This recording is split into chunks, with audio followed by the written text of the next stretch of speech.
नमस्कार दोस्तों, स्वागत है आप सभी का योर स्टडी मेट पर। 2025 का न्यू बैच स्टार्ट हो चुका है। आज हम आपको वर्णिका का सभी लेखक का नाम याद करवाएंगे और सिर्फ याद नहीं करवाएंगे, ऐसा ट्रिक भी बताएंगे जिससे कि आप कभी भी ज़िंदगी में नहीं भूलोगे। ठीक है, तो हर कहानी का लेखक और वो कौन सा भाषा में लिखा गया है उसका ट्रिक हम आपको बताएंगे। और ट्रिक से अगर आप याद करते हो ना तो आप इसको नहीं भूलोगे। ठीक है, क्योंकि ट्रिक जो है ना दिमाग में कुछ लंबे समय तक रहता है। हम आपको पहले बता दें, इसमें 5 कहानी है, पांचों अलग अलग भाषा से ली गई है। ठीक है, तो चलिए पहला कहानी आपका है दही वाली मगम्मा। दही वाली मगम्मा, तो देखिए इसका अगर आप ट्रिक फर्स्ट वाला याद रखोगे तो आप बताइए दही कहाँ बेची जाती है। तो दही घर में जाकर बेचा जाता है। कहाँ बेचा जाता है? घर में। और घर को निवास बोलते हैं। घर को क्या बोलते हैं? निवास बोलते हैं। ठीक है, तो घर को निवास बोलते हैं, इसीलिए इसके लेखक हैं श्रीनिवास। ठीक है, श्रीनिवास। दही कहाँ बेचा जाता है? घर में।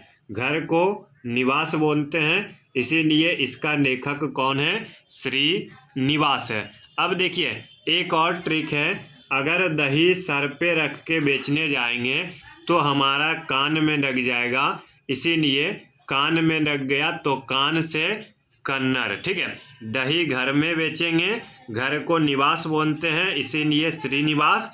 और ये आपका दही बेचते समय कान में लग गया, इसीलिए आपका कन्नड़। तो इस भाषा से, इस ट्रिक से याद रखोगे, आप कभी नहीं भूलोगे, आप कभी नहीं भूलोगे। ठीक है, अब आपका अगला है ढहते विश्वास। दूसरा कहानी क्या है? ढहते विश्वास। तो देखिए इसको आप इस ट्रिक से याद रखो, इस ट्रिक से याद रखो आप कि आंधी आने से 7 घर उड़ गया। आंधी आने से 7 घर क्या हुआ? उड़ गया, और घर ढह गया। और घर क्या हुआ? ढह गया। तो देखिए ढहते से क्या हुआ? उड़ गया। तो उड़ गया तो उड़िया, उड़ गया तो उड़िया। तो कितना घर उड़ा? 7 घर। तो इसीलिए हो गया सतकोरी होता। आंधी आने से 7 घर उड़ गया और ढह गया। ठीक है, तो ढहते से आपका क्या हो गया? उड़िया, और ये आपका हो गया सतकोरी होता। सतकोरी होता। ठीक है, उसके बाद आपका क्या है? उसके बाद है कि माँ कहानी के लेखक कौन है? तो देखिए माँ कहानी के लेखक हैं ईश्वर पेटनीकर। तो इसको आप इस ट्रिक से याद रखोगे कि बोला जाता है ना कि भगवान सभी जगह नहीं होते हैं, इसीलिए उन्होंने माँ को बनाया है। तो ईश्वर सभी जगह नहीं होते हैं, तो इसीलिए माँ को बनाया है। तो माँ का याद रखिएगा ईश्वर पेटनीकर। माँ का याद रखिएगा ईश्वर पेटनीकर। ठीक है, ईश्वर पेटनीकर। और फिर ईश्वर, यानी ईश्वर आप लोग किन को मानते हो? ईश्वर मानते हो भगवान कृष्ण को, और भगवान कृष्ण द्वारका गुजरात में है। द्वारका कहाँ है? गुजरात में है। तो इसीलिए आप इस ट्रिक से याद रखिए कि ईश्वर का दूसरा रूप माँ है, और ईश्वर भगवान श्री कृष्ण ईश्वर है, उनका घर गुजरात में है। तो इस ट्रिक से आप ये कहानी याद रखिएगा। ठीक है, और देखिए अब चौथा ट्रिक आप इससे याद रखिए, सुजाता नगर में घूमने गई और मिल गई। ठीक है, सुजाता नगर घूमने गई और मिल गई।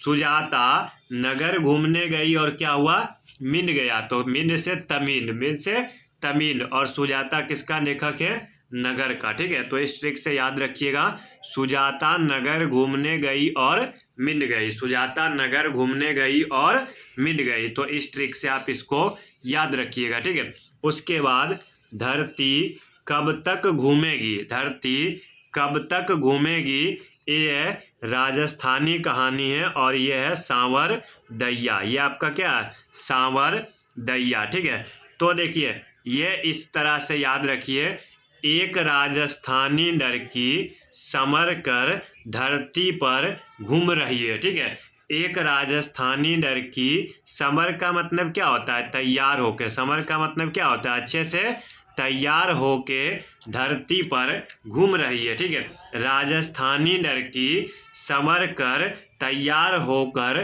धरती पर घूम रही है। ठीक है, एक बार हम आपको फिर से शुरू से बता देते हैं।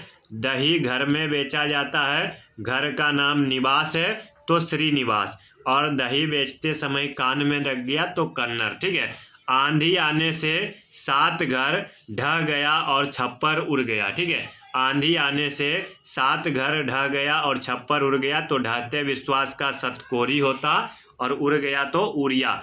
माँ ईश्वर का दूसरा रूप है, तो माँ ईश्वर पेटनीकर। गुजरात में भगवान कृष्ण यानी ईश्वर रहते हैं तो गुजराती। ठीक है, माँ सुजाता नगर घूमने गई और मिल गई। सुजाता नगर घूमने गई और मिल गई यानी नगर के लेखक सुजाता।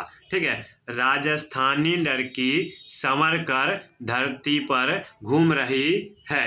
तो इस प्रकार से इस ट्रिक से आप पूरा याद कर लीजिए। इसके बाद अगर एक बार ये ट्रिक आपके दिमाग में घुस गया ना, फिर दोबारा आपका भूलने का नाम नहीं लोगे। ठीक है, तो चलिए ये ट्रिक आपको कैसा लगा कमेंट करके बताइएगा। मिलेंगे नेक्स्ट वीडियो में। धन्यवाद, जय हिंद।